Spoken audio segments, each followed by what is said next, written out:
राम राम और आप सभी को प्रणाम।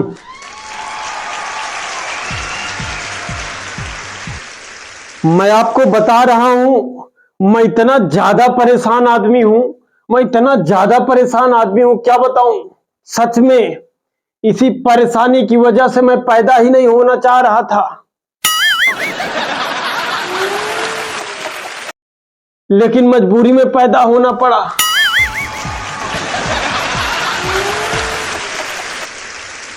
क्योंकि हमारे माँ बाप माने ही नहीं जब तक हम पैदा नहीं हो गए। और भारत की सबसे बड़ी समस्या यह है कि चाहे लड़कियों की एक ही घर में क्रिकेट की टीम क्यों न तैयार हो जाए, लेकिन जब तक एक लड़का पैदा नहीं हो जाता ये लोग मानते नहीं हैं।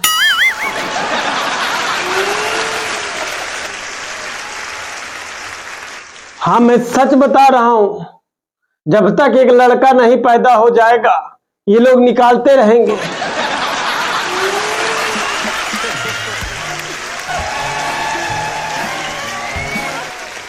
निकालना बंद नहीं करेंगे जब तक एक लड़का नहीं निकल जाएगा। मैं कसम से बता रहा हूं, अगर मैं 2 साल और रुक गया होता तो हमारे खुद के घर में हमारे पिताजी की एक आईपीएल टीम होती। और आप लोग जब पॉइंट टेबल चेक करते तो आरसीबी के बाद हमारे घर की ही टीम का नंबर होता।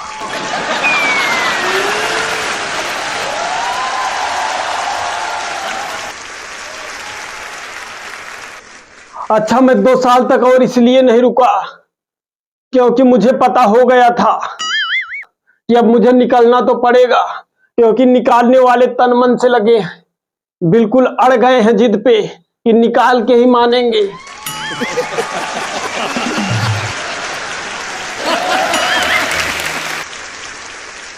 अच्छा, मैं 2 साल तक इसलिए नहीं रुका क्योंकि पता था कि मुझे निकलना तो पड़ेगा। ऑलरेडी 8 लोग मुझसे पहले निकल चुके हैं।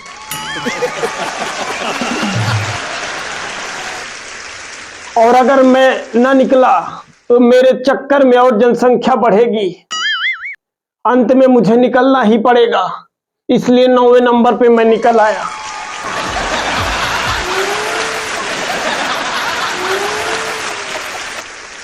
अच्छा, मुझे मेरे पिताजी बिना निकाले मुझे मानते ही ना, रुकते ही ना कभी, क्योंकि उनको खुद उनके पिताजी ने 13वें नंबर पे निकाला था।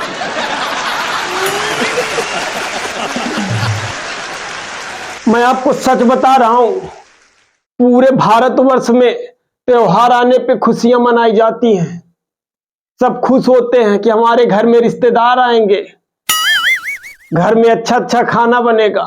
लेकिन इकलौता मेरा घर है जहां मेरे पूरे घर में मातम छा जाता है रिश्तेदारों के आ जाने पे।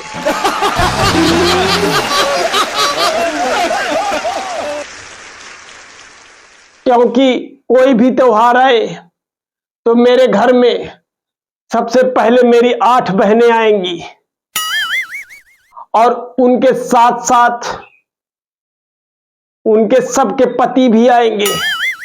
8 16 लोग हो गए और इन 8 लोगों के 35 बच्चे हैं।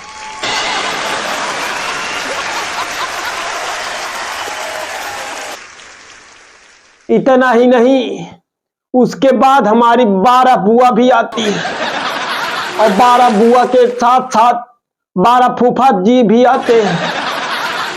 उनके कुल 72 बच्चे।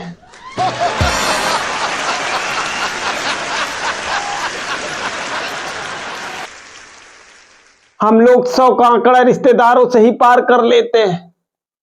अब कौन हिंदुस्तानी होगा जो इतने रिश्तेदारों के आने पे खुश होगा। जाते वक्त इनको विदाइयां भी देनी पड़ती है। मैं किसी तरह इन भैंसों से अपना जीवन यापन कर रहा हूं और इतनी फूटी किस्मत। मैंने भैंस खरीदा था, सोचा था कि ये पानी बच्चा करेगी तो मेरी भैंस बढ़ जाएगी और थोड़ा मेरा व्यापार बढ़ेगा। इसी परेशानी में और परेशानी, हर साल ये पाड़ू बच्चा करती है।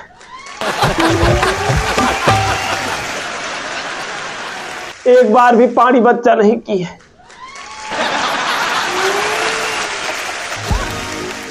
मुझे ऐसी सजा मिल रही है। मैंने कौन था जुल्म किया? अपने पापा जी का वंश चलाने के लिए मेरे पापा जी ने मुझे फंसा दिया।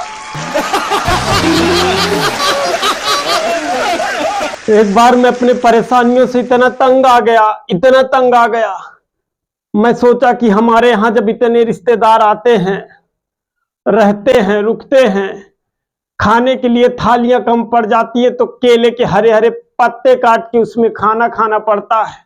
तो क्यों ना हम भी कुछ दिन के लिए अपने ससुराल चले जाएं। और मैं उस परेशानी में और उस चिंता में पड़कर बिल्कुल काला हो गया।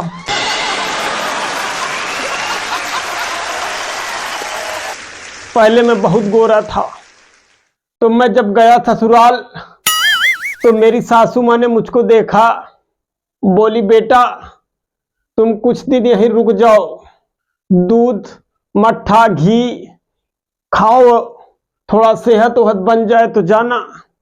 मैंने कहा अरे सासू माँ क्या हुआ, अचानक बड़ी मुझ पे माया दिखा रही हैं। बोली दामाद जी मैं माया वया नहीं दिखा रही हूं, वो क्या है ना कि मेरी भैंसिया का पाड़ू खत्म हो गया है और तुमको देखकर मेरी भैंसिया खड़ी रहती है, आराम से दूध दे देती है।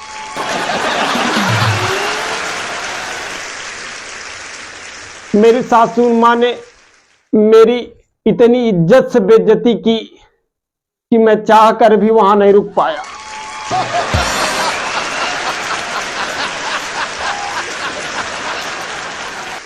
तो कैसा लगा ये वीडियो?